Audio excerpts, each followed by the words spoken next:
Will you all please join me in Gasho as I read the words of our founder, Master Shinran Shonin.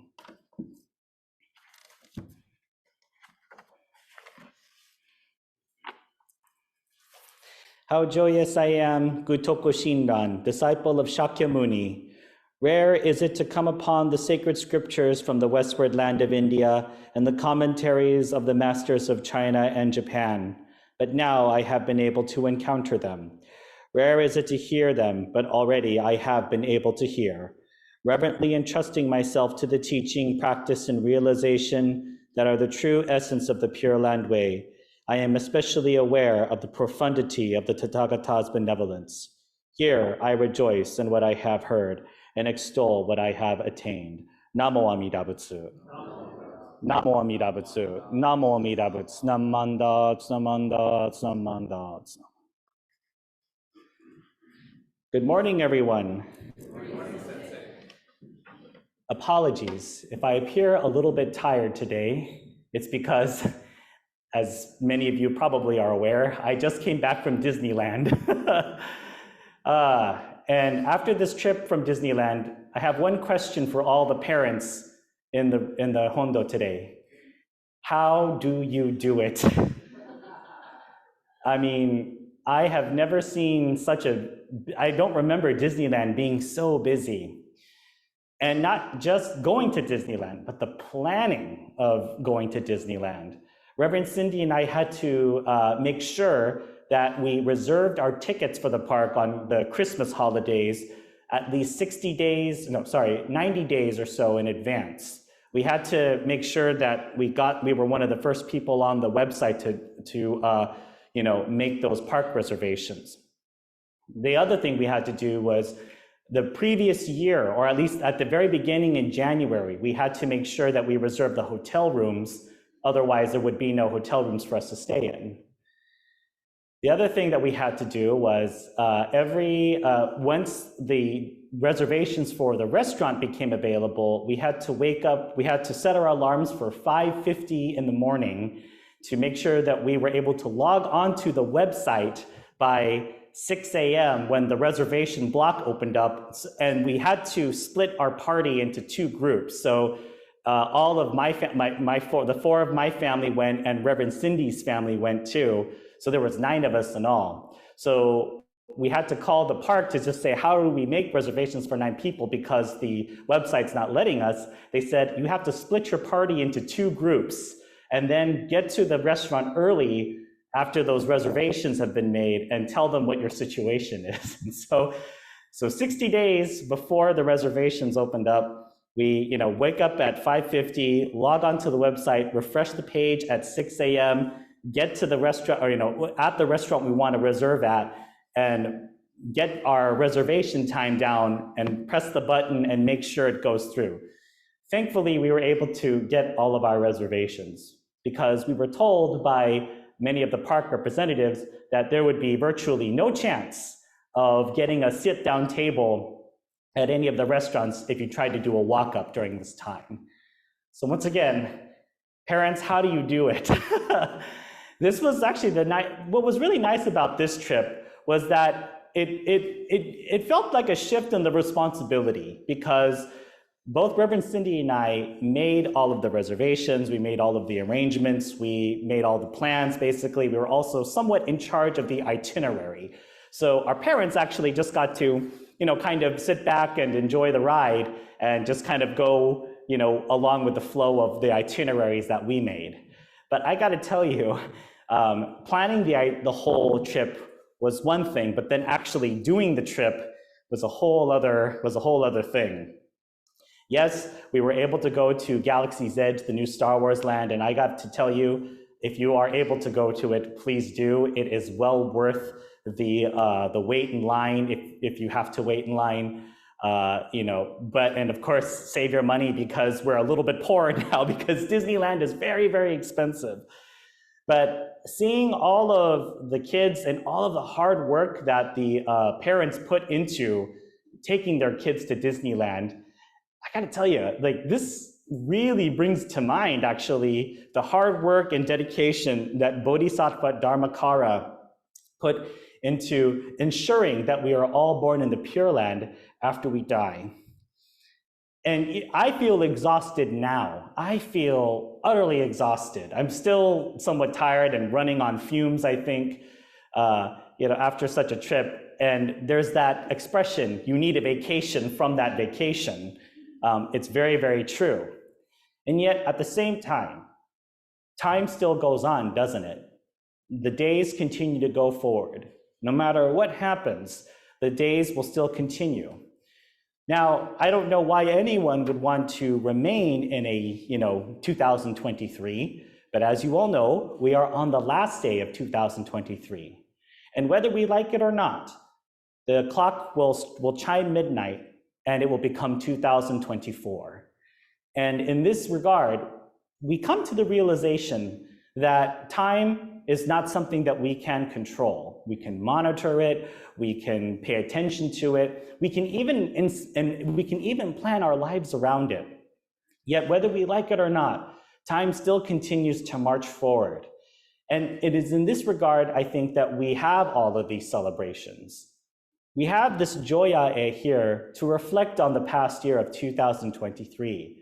When we think about the time at the temple, it was a very, very busy year. Not that 2022 or 2021 weren't busy, right? But it was a very busy year because it was the year that we were fully open as a temple, and through the many efforts of all of the members, all of the committees, the board, we were able to execute a wonderful, beautiful year here at the Tacoma Buddhist Temple with all of the big celebrations, with all of the fundraising, with all of the events. And we were able to, once again, feel a little bit nostalgia and feel a little bit of what we used to feel before the pandemic happened.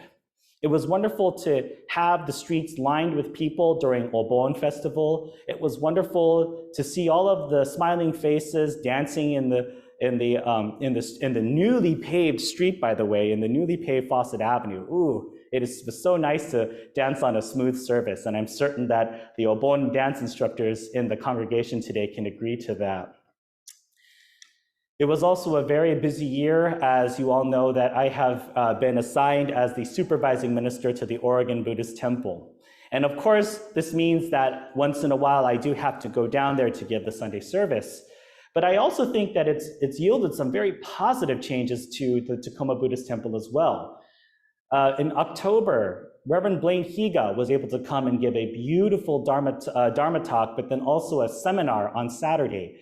And what was wonderful was that we actually had quite a few people from the Oregon Buddhist Temple drive up in person to come and watch Reverend Blaine give the seminar.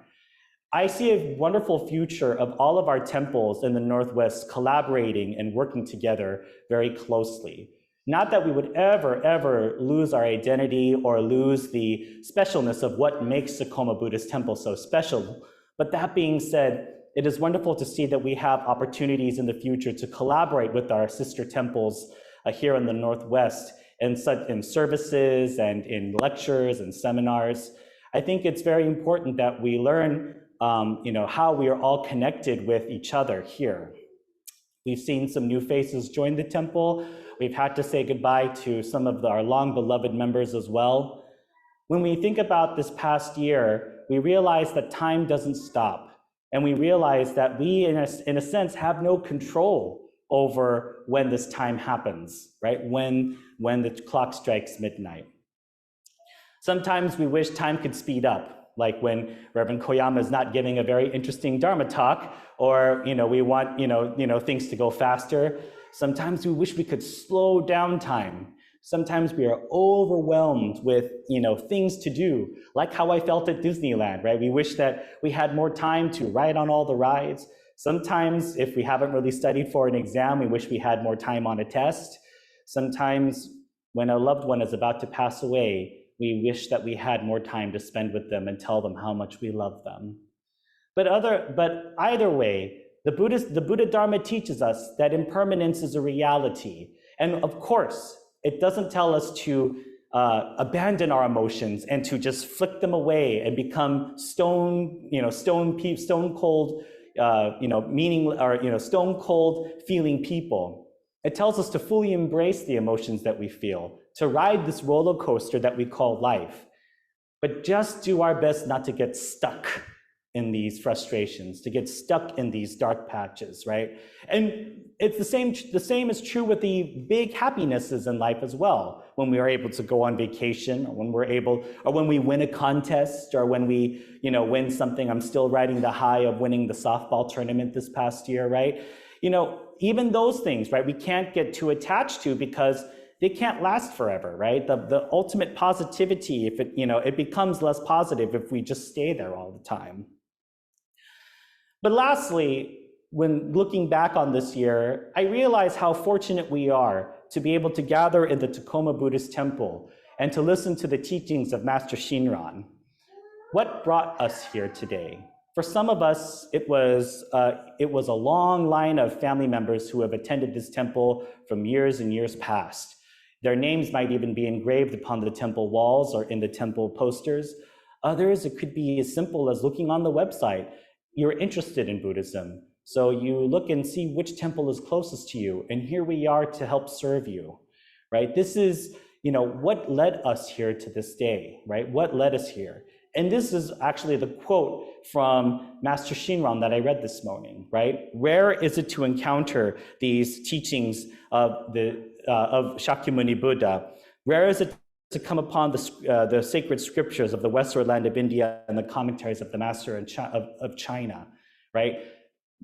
Nothing guarantees that we would be able to, be here today to listen to these Buddha Dharma teachings, and yet here we are.